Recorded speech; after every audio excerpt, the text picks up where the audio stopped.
had to make a pit stop on the way to Tinley, of course, and we are here at the Reptarium. We cannot believe that we're here.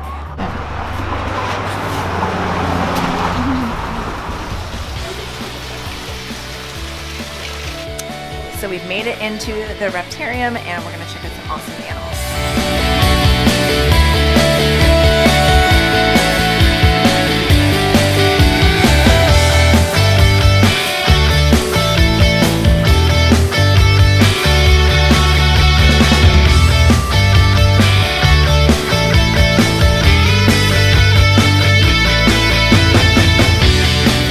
So I am here with probably two of my favorite animals at the Reptarium, Salt and Pepper, and Brian was gracious enough to take him out for us. So Brian, can you tell me a little bit about them?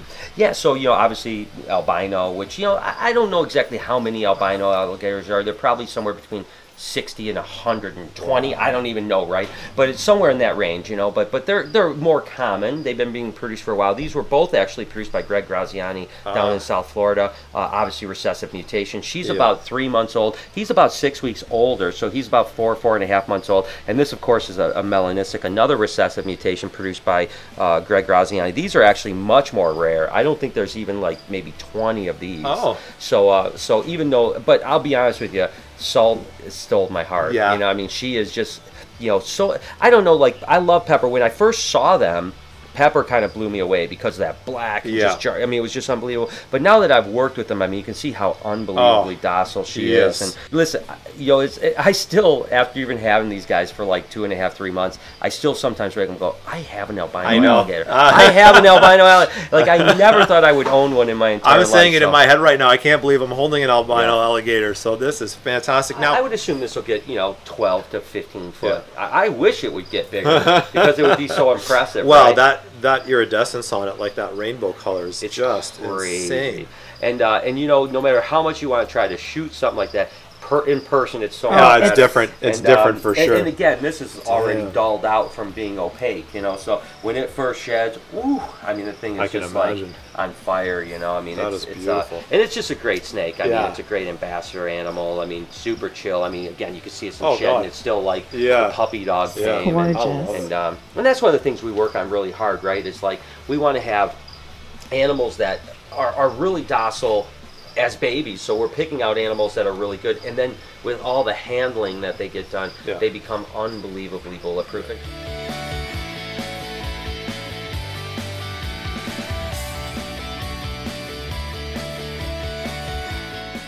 I cannot believe that we are here today, and obviously a lot of you know that this is one of my wish list animals, and to be here at the Reptarium with Bella is just, it's like a dream come true. She is so beautiful.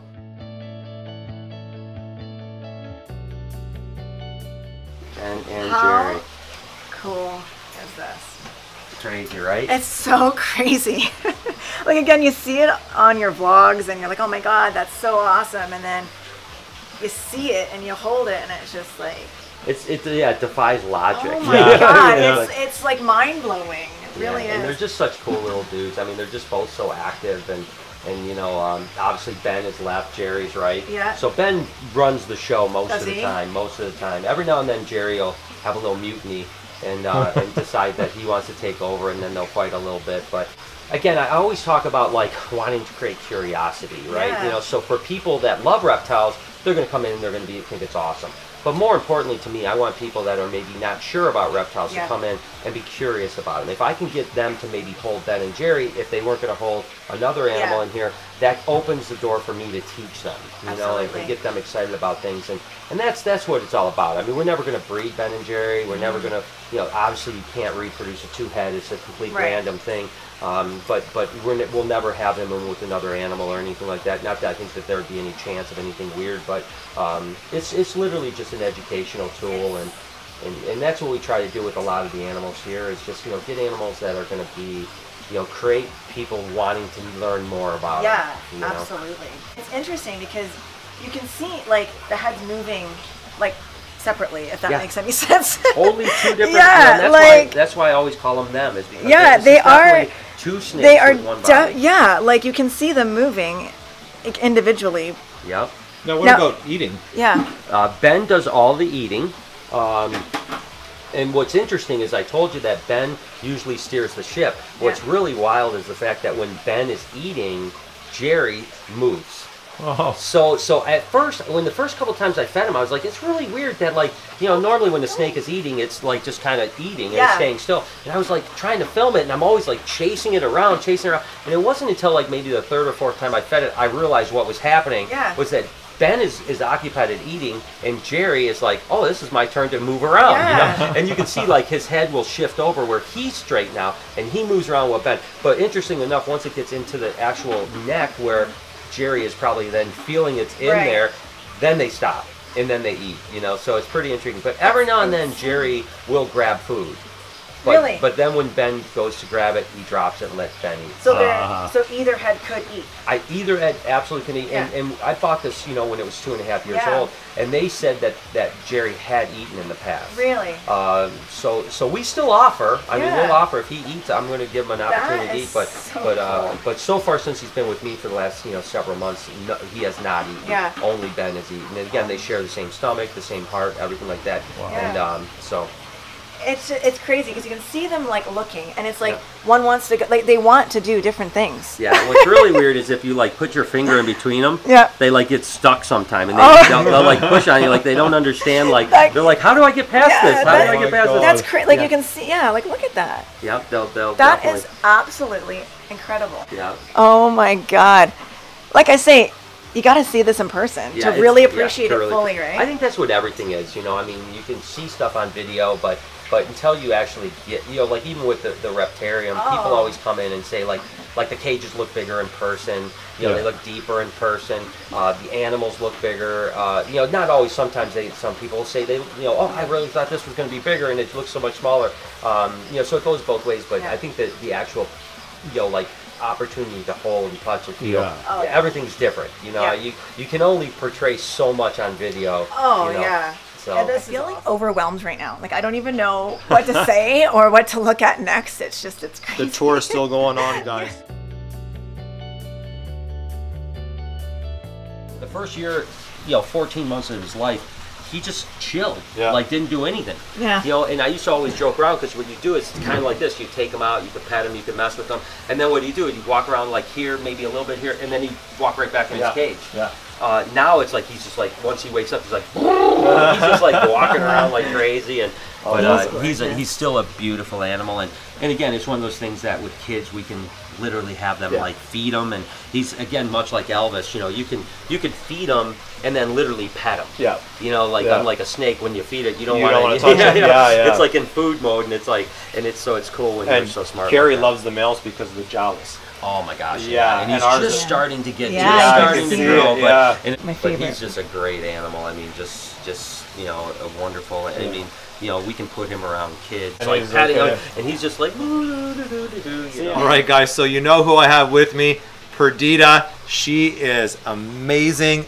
Again, when you see snakes on camera, they don't do it justice until you're here in person. And I'm telling you, Perdita is even more beautiful in person.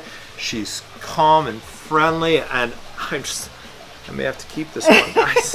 Oh no, wait, sorry, Brian's closer than I thought, so no. Yeah, we check everyone's pockets. What combination of, or morphs is Perdita? Yeah, so these are allelic, you know, much like a yellow belly and, you know, gravel or something like that. So this is a het ghost stripe bred to a phantom. Yes. So what's interesting is, you know, I mean, it's that old argument, right? That is a het, a visual, like let's say a het ghost stripe. Is it possibly like a visual codom that in the super, I'm saying it's like between recessive and codoms, like is pastel really just het for super pastel? Yes. The reason I'm saying this is this would be the first example of a codom and a recessive being allelic. Okay. Right? Okay. Because the het ghost stripe is obviously het for ghost stripe, and the other one is a codominant phantom. So that's where that kind of breaks down the whole, like, maybe like, you know, pastel is really just het for super pastel or something like that. I've never thought about it that way. But this would be an example of a recessive and a codom mixed together allelically producing the calorie tick. Wow, that's beautiful. Yeah, it's a cool. It's and they're all different, right? Yes. You know, I mean, every cow is completely unique. Some have lots of white, some have lots of yellow, some have hardly any patches. Some are almost all patched. I think she has a perfect combination. Right now, but she's every time. I was just gone for like 8 days in Florida, and when I came back, she had shed and she looked completely different. Oh. I was like, this spot here was like twice the size. She has some spots on her head, on her nose in particular, that weren't there last time. Oh my God! So it was like literally like changed constantly overnight. I mean, it's kind of cool. Again, just like a Dalmatian, right? Yes. Dalmatian's born white, gets its spots when it gets bigger. She is truly a Dalmatian. Yeah, you'll probably get about twice the girth of this guy. He's only 2 years old. So out the length, maybe slightly bigger. He's maybe 4.5 foot. He's going to max out 5.5 foot. Wow. But he's probably going to get twice the weight. That is incredible. That he is now. So, but he is just such an intelligent. Oh God, you can animal. see it. Yeah. She is absolutely. I cannot believe I'm inside Lucy's enclosure with for me today. With you, Brian. Today? Nope. Okay, girl. It's okay, sweetie. You're okay. You're okay, girl. Yeah, she would totally strike me if I got close right now. Yeah. It's okay, buddy. She's amazing. My God. She's super cool.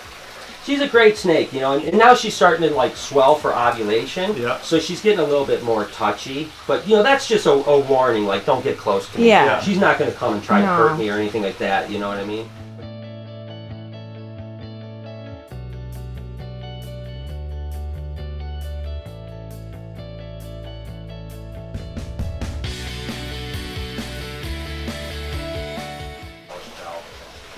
Gross, what's been your favorite thing so far? Oh my gosh, that is such a tough question. I'd have to say Salt and Pepper and Bella have been crazy. Being at the Reptarium is just insane. Getting to talk with Brian and Lori, absolute pleasure. Meeting Eric was a ton of fun too. So many things to say, I don't even know where to start. I kind of feel like we aren't even capturing everything here because it's just there's so much to see and it's so overwhelming for us to even be here. This was probably one of the best pit stops we've ever made, and we can't thank Brian and Lori enough. This has been incredible, and we're not done yet because from what I understand, we're heading over to BHB headquarters in a minute. That'd be awesome. Very awesome.